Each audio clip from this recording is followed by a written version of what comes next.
What's going on, Art Wanderers? It's me, Sir Harold. And I'm Ma'am Ivy, Your Wonder Art teachers, and welcome to the third leg of our Art Wonderful expedition here in Valenzuela Live. Are you ready to time travel once more? And explore different places full of wonderful things. Buckle up and be ready with your paper, pen, and learning packet As we take the Art Wonderful expedition on the Neoclassic and Romantic periods only here in the Art Wonderland.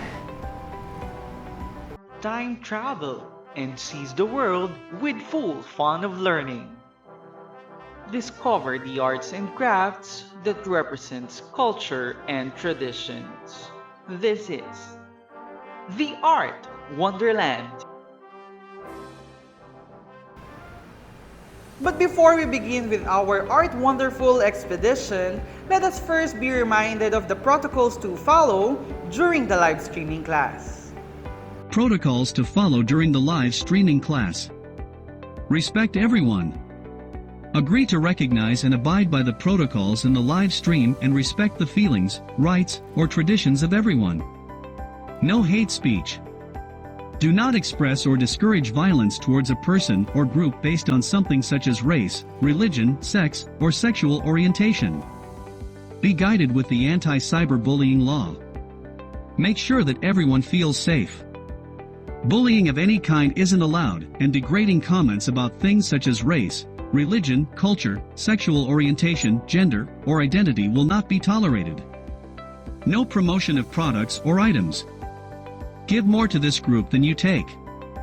Selling of products, self-promotion, spam, and irrelevant links aren't allowed. Use appropriate words in giving suggestions, comments, and queries. We're all in this together to create a welcoming environment. Let's treat everyone with respect. Healthy debates are natural, but kindness is required. After the FB live streaming, attend follow-up discussion in the different platforms provided by your subject teachers such as Messenger, Google Classroom, Google Meet, or MS Teams. Maximize the features of the different platforms to deepen your understanding of the competencies with the help of your subject teachers. I hope everyone will be guided by the protocols for us to maintain order during our session. At the end of our Art Wonderful expedition, you are expected to analyze art elements and principles in the production of work following a specific art style from the Neoclassic and Romantic periods. Identifies distinct characteristics of arts during the Neoclassic and Romantic periods. Identifies representative artists from the Neoclassic and Romantic periods. Reflects on and derive the mood, idea, or message from selected artworks. Explains the use or functions of artworks by evaluating their utilization and combination of art elements and principles. Uses artworks to derive the traditions or history of the Neoclassic and Romantic periods. Compares the characteristics of artworks produced in the Neoclassic and Romantic periods. Before you get fully excited, here once again our art travel buddy, Bonky, to guide and help you in accomplishing different tasks in our Art Wonderful expedition. Hello there, Art Wanderers. Let's play a game called Remember When to review the previous leg of our journey, which is about the arts of the Renaissance and Baroque period. You will determine whether the art description or statement in each number belongs to the Renaissance or Baroque periods. You may key in your answers in our comments section, or you may write them directly on your answer sheets. I will give you 5 seconds for each item. Are you ready? Let's begin. Number 1. Cangiant, chiaroscuro, sfumato, and unione were the 4 distinct painting techniques used during this time.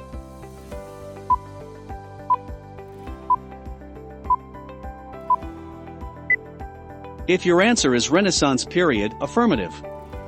You got it right. Number 2. Sculptures from this era, which were typically larger than life size, have a similar sense of dynamic movement, as well as an active use of space.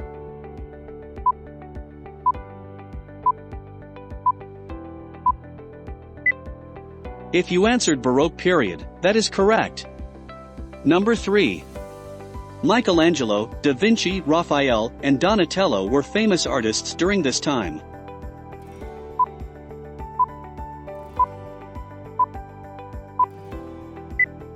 If you answered Renaissance period, that is right.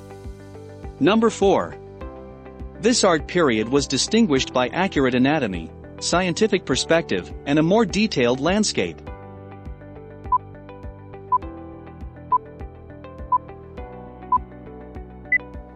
If you answered Renaissance period, you are also right. Number 5. Tenebroso, fresco, and rococo were popular styles during this time.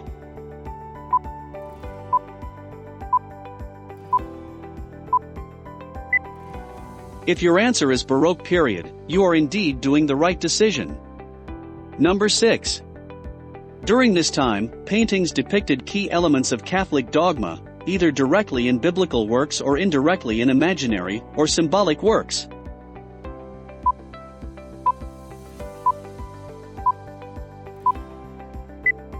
If your answer is Baroque period, you are correct.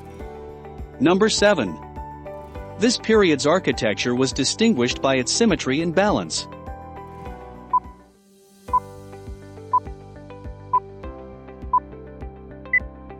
If your answer is Renaissance period, you are doing great. And for the last number, number 8. During this time, architecture was designed to create spectacles and illusions. As a result, the Renaissance's straight lines were replaced with flowing curves.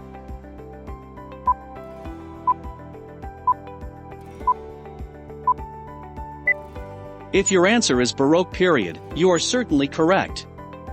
Great job, Art Wanderers! And to give us an idea for the next Art Wonderful task, here is Ma'am Ivy. Thank you, Bonky, for that art wonderful task. Let us now see what you know about the representative artists and famous artworks that represent two art periods such as the Neoclassic period and the Romantic period, by having your second task titled, Let's Classify. You will classify the artworks and artists in the two periods where they belong, such as the Neoclassic period or the Romantic period. You may write your answers on your answer sheet or in a notebook, or simply type them in the comment section. Take it away, Bonky! Number 1. Eugene Delacroix.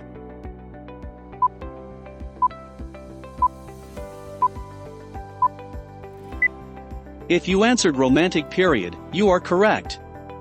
Number 2. The Apotheosis of Homer.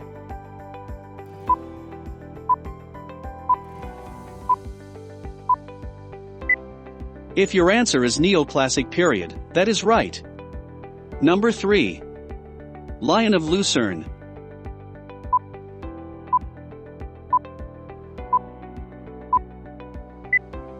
If you answered Neoclassic period, you are also right. Number 4. François Rude.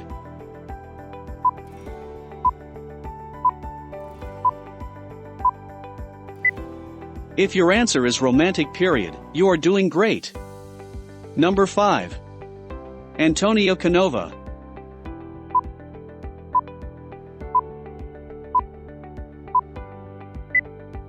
If you answered Neoclassic period, that is correct. Number 6. The Raft of the Medusa.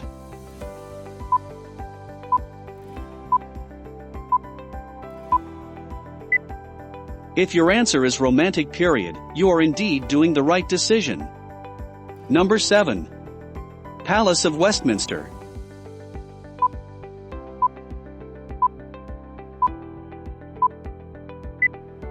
If your answer is Romantic period, affirmative. You got it right. And for the last number, number 8. Jacques-Louis David.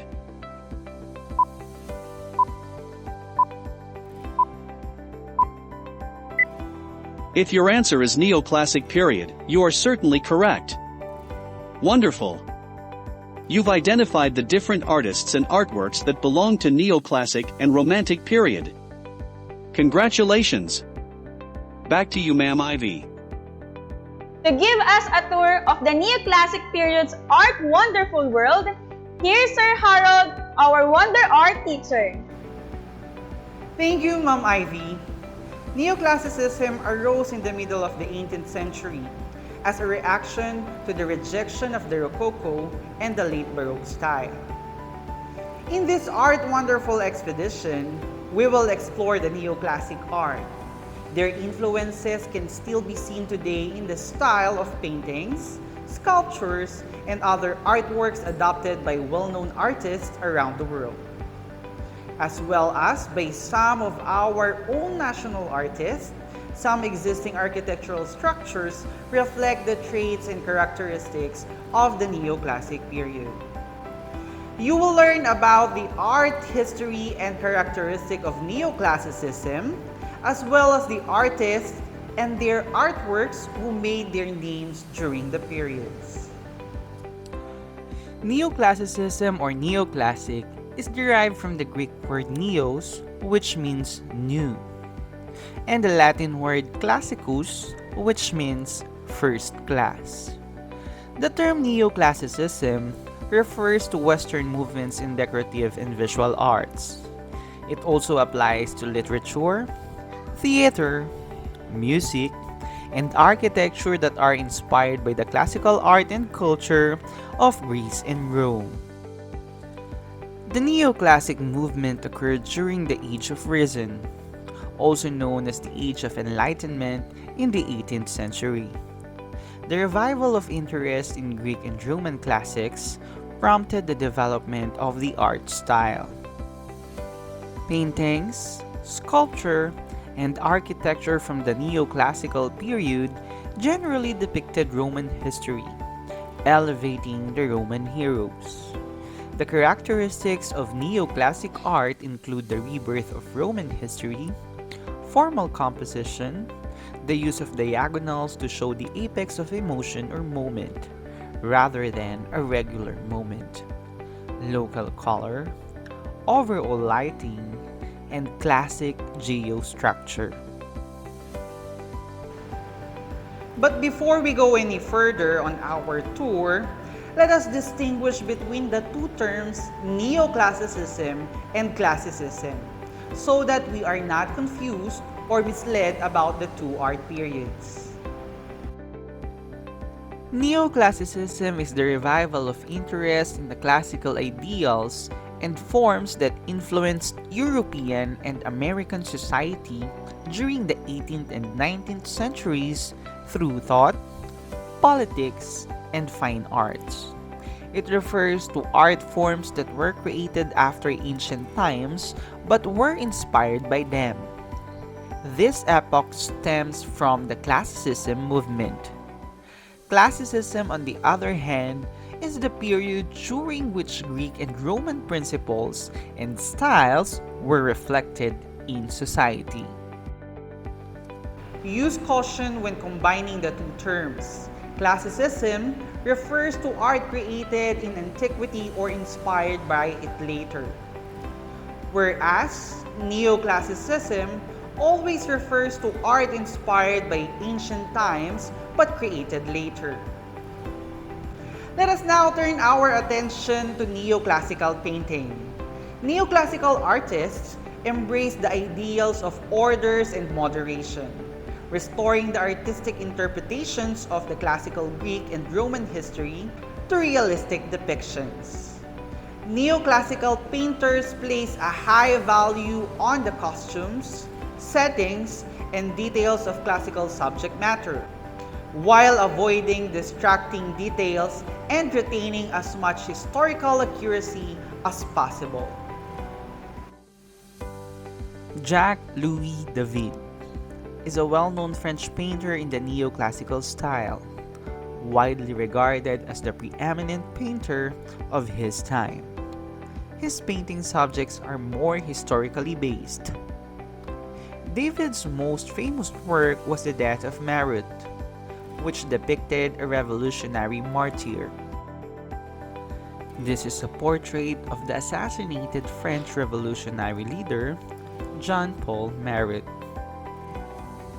Napoleon crossing the Alps, depicts a highly idealized view of Napoleon and his army's actual crossing of the Alps through the Great St. Bernard Pass in May 1800.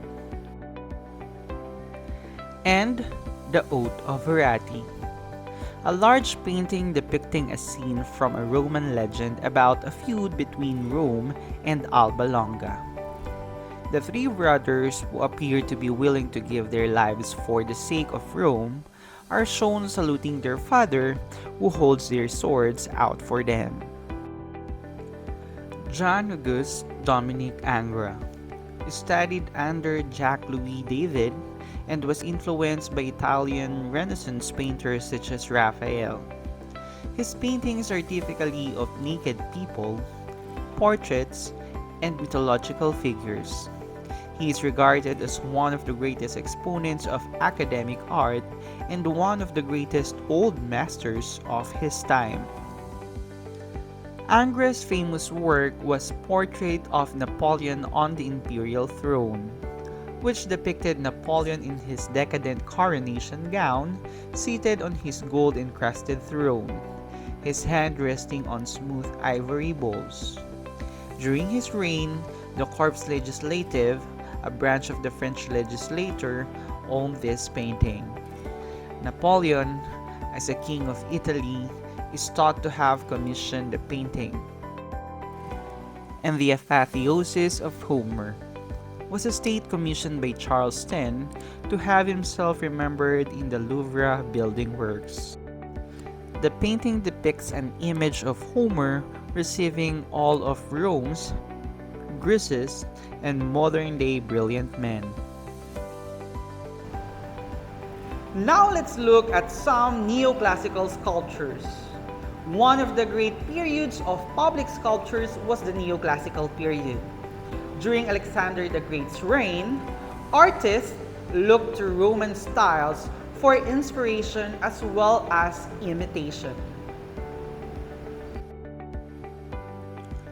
Antonio Canova was a prolific Italian sculptor best known for his marble sculptures depicting nude flesh. With his mythological compositions, he pioneered the use of pure contours to depict discrete sexual pleasures. Canova's most well-known work was Sight Revived by Cupid's Keys, a sculpture of sight awakened by Cupid's keys, and George Washington, a marble sculpture of Washington that is currently on display at the North Carolina Museum of History. Another sculptor during Neoclassic period is Bertel Thorvaldsen. Thorvaldsen was Denmark's first internationally acclaimed artist and created sculptures of mythological figures. Thorvaldsen's most well-known work was Christ, a marble sculpture of the resurrected Christ, and the Lion of Lucerne, a sculpture of a dying lion in Lucerne, Switzerland, commemorates the Swiss guards who were massacred during the French Revolution in 1792. The neoclassical architecture is the final stop of our tour of the neoclassical period. Neoclassical architecture emerged in the mid-18th century. It departs from the opulence of Rococo and late Baroque styles. In its purest form, neoclassical architecture is a style derived primarily from classical Greek and Roman architecture, as well as the architecture of the Italian architect Andrea Palladio. Neoclassical architecture is classified into three types: temple style, Palladian style, and classical block. A temple-style building has a design based on an ancient temple. During the Renaissance, architects focused primarily on applying classical elements to churches and modern structures such as palazzos and villas. A peristyle, a continuous line of column around a building, is a rare feature of Renaissance architecture. The most famous temple-style building of the neoclassical era are Pantheon in Paris, designed by Jacques-Germain Soufflot and based on Greek mythology, and the British Museum in London, designed by Robert Smirke and based on Roman mythology. Palladian is the second type of neoclassical architecture. Palladian architecture is based on Andrea Palladio's villa building style. Some of the structures have a balustrade, which is a railing with vertical supports along the roof's edge. Vertical supports known as balusters or spindles are found within the balustrade, and it is also a traditional method of crowning a building with a flat or low-lying roof. Robert Adam is the most well-known neoclassical Palladian architect. Many beautiful country houses were designed by him. The most well-known Palladian structure are two American civic structures designed by Robert Adam, the White House and the United States Capitol. These mansions demonstrate that, while Palladian architecture shares certain basic characteristics derived from Palladio's villa, it can take many forms. The classical black is the last neoclassical architecture type. The building has a rectangular or square plan, a flat or roof and exterior rich in classical detail, with a repeated classical pattern or series of arches and or columns, giving the impressions of massive, classically decorated rectangular block. The classical black aesthetic is also known as Beaux-Arts style, as it was primarily developed by the French École des Beaux-Arts or School of Fine Arts. Classical black architecture thrived in the United States as well, particularly in New York. Henry Labrouste and Charles Garnier were the architects. The Library of Saint Genevieve is Henry Labrouste's masterpiece, while Charles Garnier designed the most famous classical black of all, the Palais Garnier, a neo-Baroque opera house. Let us now examine the various elements of neoclassical arts. It demonstrates order and solemnity in terms of values. Classical Rome, patriotism, courage, and honor served as inspiration. The tone is calm and rational, and the subject matter depicts Greek and Roman history. It employs stress drawing with lines rather than color and leaves no trace of brush stroke. The role of art is morally uplifting and inspirational. While the composition can be seen in most figures in the foreground. Lines are sharply defined through controlled brush strokes, emphasizing the linear style. Finally, the texture is smooth with no visible brush strokes. And that ends our Art Wonderful tour to the world of the neoclassical period. But wait, there's more. We will also explore the world of the Romantic period with the guide of our Wonder Art teacher, Ma'am Ivy. Take it away, Ma'am Ivy. Thank you, Sir Harold. I think you are now ready to explore the period that sought to break new ground in the expression of emotion, both subtle and stormy. Welcome to the Romantic period. It embraced several distinctive themes such as longing for history, supernatural elements, social injustices, and nature. Landscape painting during this period became more popular due to the people's romantic adoration of nature. Romanticism is a reaction to the classical contemplative nature of neoclassical pieces. The characteristics of Romantic period are the following. It shows the height of action, emotional extremes, celebrated nature as out of control, dramatic compositions, and heightened sensation of life and death moment. Now, let us begin with the portrait paintings and famous artists of the Romantic period that focus on emotion.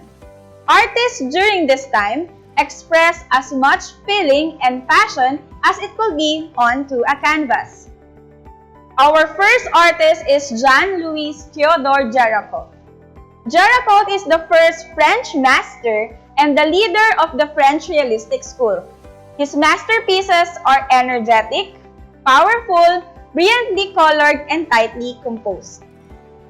His famous works were The Raft of the Medusa, that portrays the victims of a contemporary shipwreck. The people on this raft were French immigrants en route to West Africa. Another one is Charging Chasseur, an officer of the Chasseurs commanding charge, and The Insane Woman. This is one of several portraits he made of the mentally ill that have a peculiar hypnotic power. The next artist that we have is Eugène Delacroix. Delacroix was considered the greatest French romantic painter of all. He achieved brilliant visual effects using small, adjacent strokes or contrasting color. He was the most influential to most romantic painters, and eventually, his technique was adopted and extended by Impressionist artists. His famous work was The Liberty Leading the People. This painting commemorates the July Revolution of 1830, which toppled King Charles X of France. A woman personifies liberty and leads the people forward over the bodies of the fallen, holding the flag of the French Revolution. The last artist that we have under portrait painting is Francisco Goya. Francisco Goya is a commissioned romantic painter by the King of Spain. He is also a printmaker, regarded both as the last of the old masters and the first masters of the modern. These are his famous works of art. The 3rd of May. This is Goya's masterpiece, thought to commemorate Spanish resistance to Napoleon's armies during the occupation of 1808 in the Peninsular War.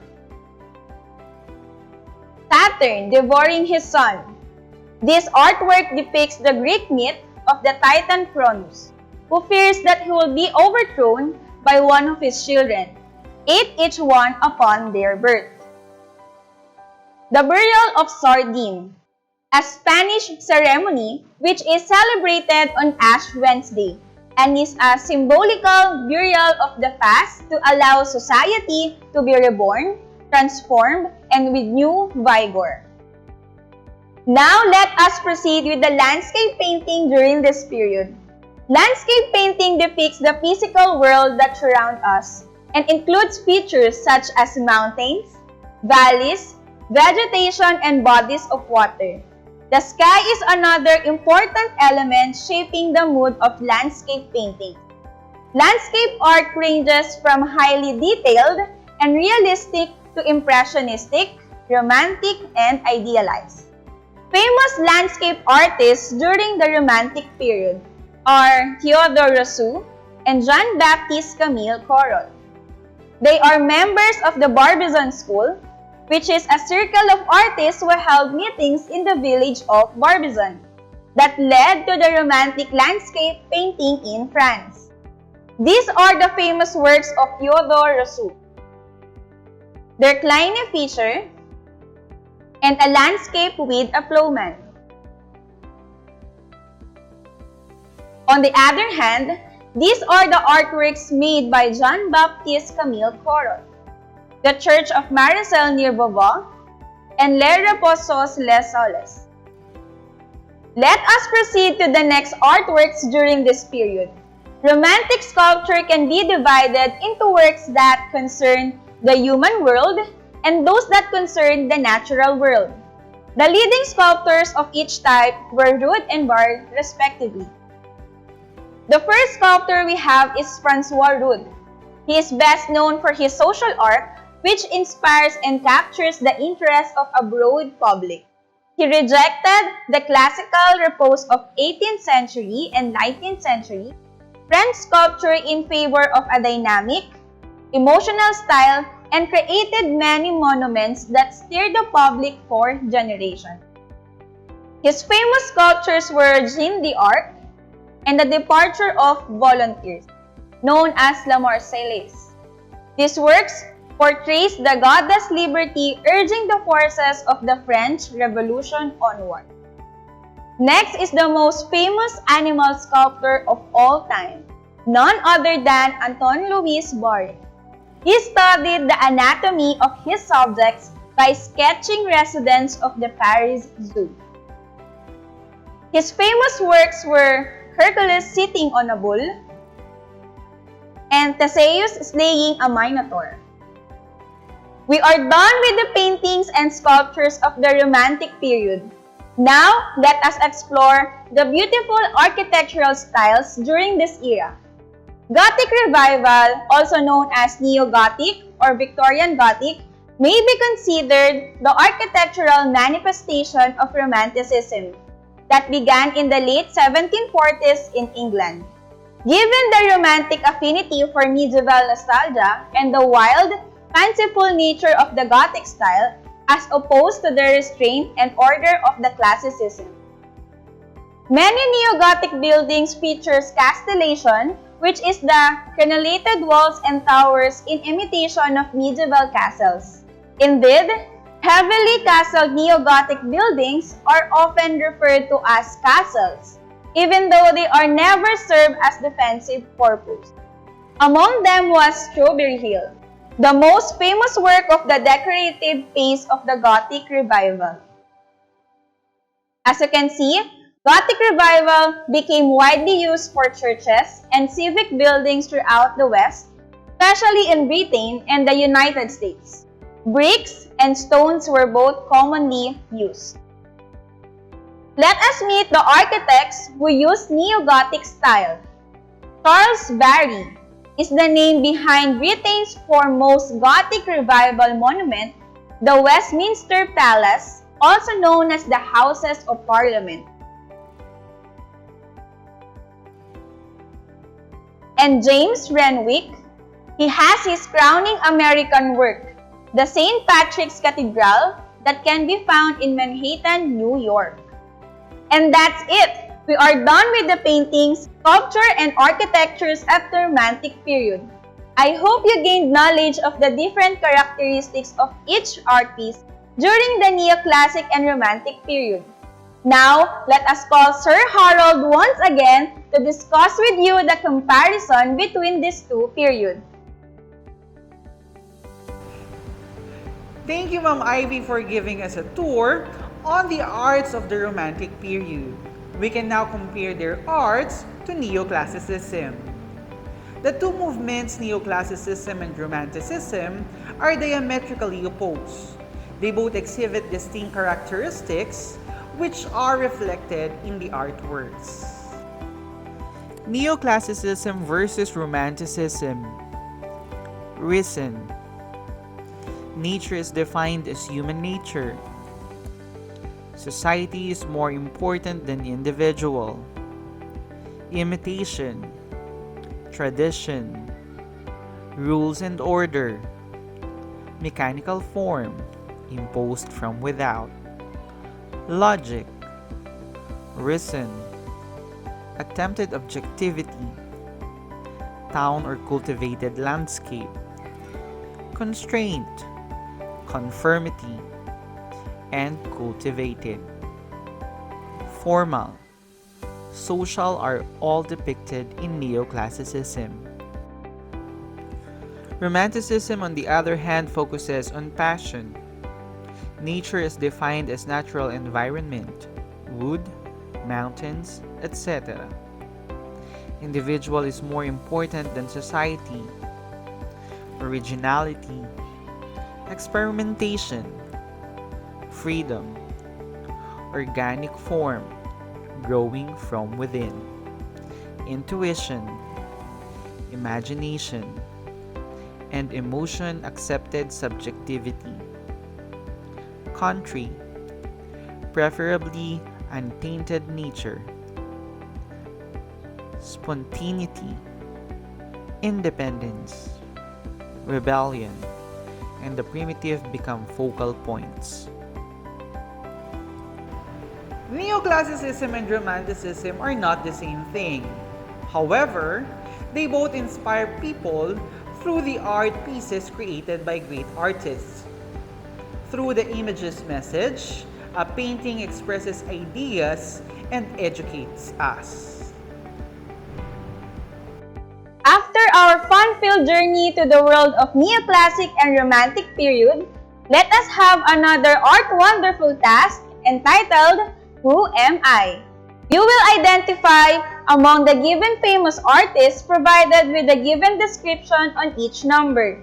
You will be guided by our art travel buddy, Bonky, on this another art wonderful task. Take it away, Bonky! Choices provided in each number: Antonio Canova, Eugene Delacroix, François Rude, Henry Labrist, Jean-Auguste Dominique Ingres, Robert Adam. Number 1. A French sculptor in favor of a dynamic emotional style and created so many monuments that stirred the public for generations.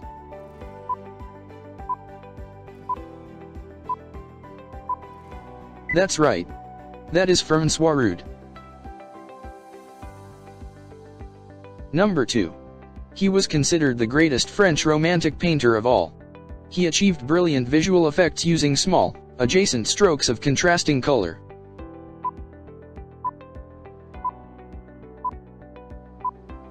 If you answer Eugene Delacroix, you are right. Number 3. He was known as the Palladian architect of the Neoclassical, who designed two well-known American civic buildings, the White House and the United States Capitol. He had also designed many country houses.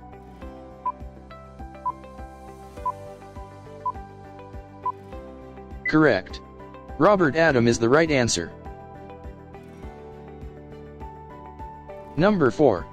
He was a prolific Italian artist and sculptor who became famous for his marble sculptures that delicately rendered nude flesh.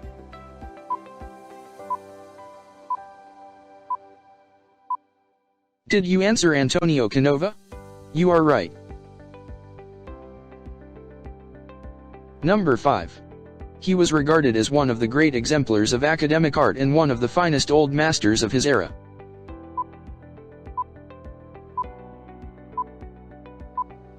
It's Jean-Auguste Dominique Ingres. Great job. That was fantastic! You've identified the different famous artists from the Neoclassic and Romantic period. Congratulations! Artworks from the Neoclassic period were created in the late 18th century. These works of art are influenced by ancient Greece and Rome.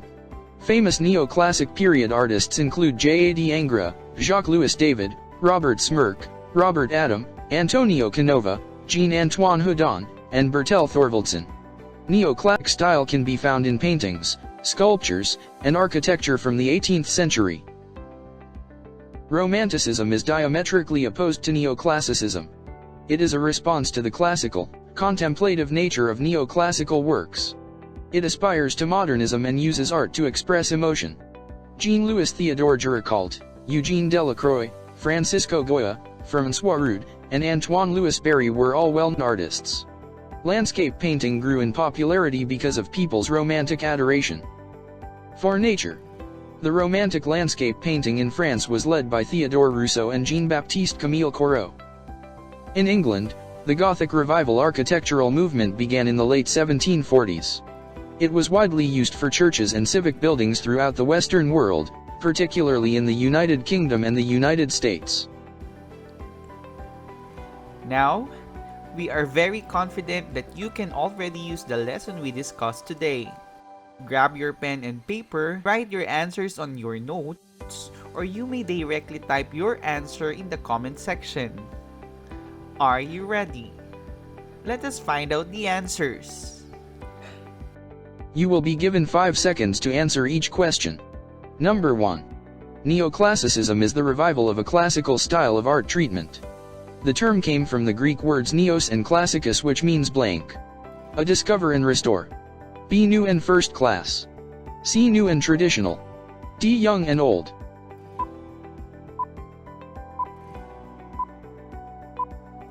The correct answer is letter B, new and first class. Number 2. It is an art movement in the 18th century that puts emphasis on nature, imagination, emotion, and the individual. A. Expressionism. B. Impressionism. C. Neoclassicism. D. Romanticism.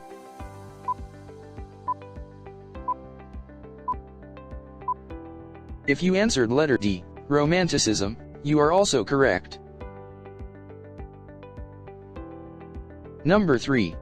Victorian Gothic began in the late 1740s in England that drew its inspiration in medieval architecture. This movement is also known as blank. A. Byzantine Revival. B. Gothic Revival. C. Renaissance Revival. D. Romanesque Revival.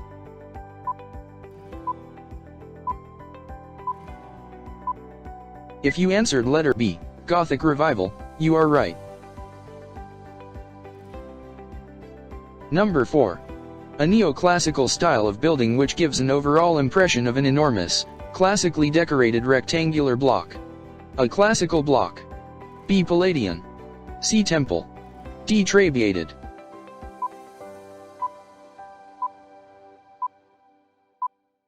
If you answered letter A, Classical block, you are also right. Number 5. It is an uncommon style of building during the Renaissance period, but it exploded in the neoclassical age. What is this structural design that features Perry style? A. Palladian. B. Temple. C. Trabeated. D. Vault.